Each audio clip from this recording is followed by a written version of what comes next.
Hello again, this is the Grand Solar Minimums Crazy Canuck coming at you from Saskatchewan, Canada.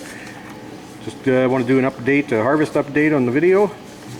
And these are some of the potatoes I harvested yesterday. Everything's frozen now, so I went out and dug everything up.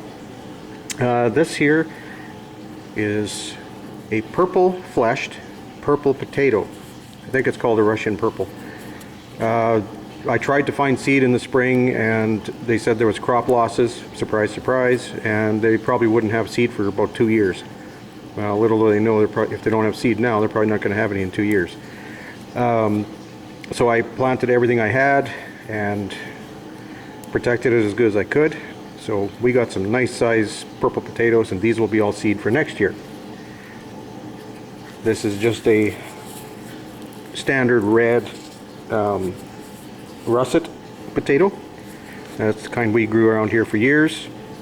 This is the Norland,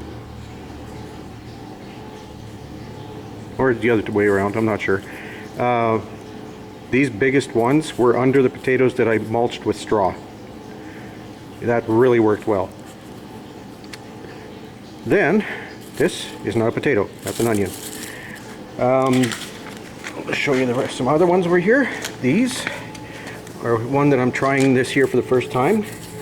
They're called Ramosa, and they are a red fleshed red potato, and they are just beautiful.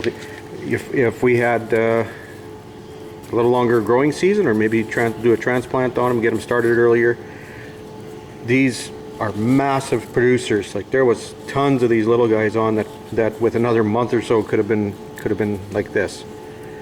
And so here's some more of the potatoes, some more of the red, the standard red, white fleshed.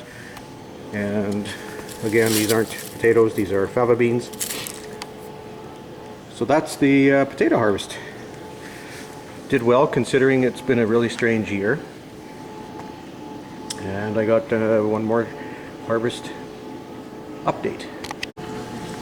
Alright, these are the carrots I had in the containers. They're all frozen now, so time to get a harvest on here. So easy to harvest them when they're in a container rather than a garden of hard clay soil, and they did really well. I love growing carrots in containers because our soil here is really hard. So that's the update portion of this video. And I'll just have one more little thing to show you, not garden related. Alright, these are sections of pallet material, basically 1x4s, and I am building a woodworking workbench, 100% out of pallets. So what I've done here is I've trimmed the edges and put them together with some glue, clamped. You can never have too many clamps. These are a nice little clamp. They're adjustable to go from 4-inch up to 7-inch.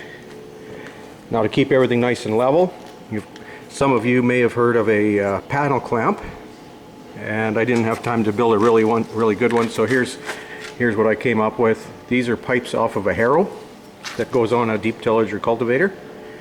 I just run bolts through with a nut, and then it levels everything off here so that I can clamp it, and it's a lot more level than otherwise. So I could build these. I can build these panel clamps 6 feet long if I want, because I got 6-foot harrows. I've got a future project in mind to build pipe clamps the same way, using the harrow pipes, which makes them a lot stronger than whatever you can buy. So then I got to put these together, and since I don't have pipe clamps yet, I'm going to be drilling holes in here right through the whole thing, and then taking some threaded rod, putting it through the entire thing, entire top, and then bolting it together. So that's my little project for a workbench. Nice free material. Otherwise, it's all basically the same as if you bought the material and had to glue it together anyway. And so that's it for this update. As usual, like if you like, subscribe if you haven't, spread the word, let's grow some food.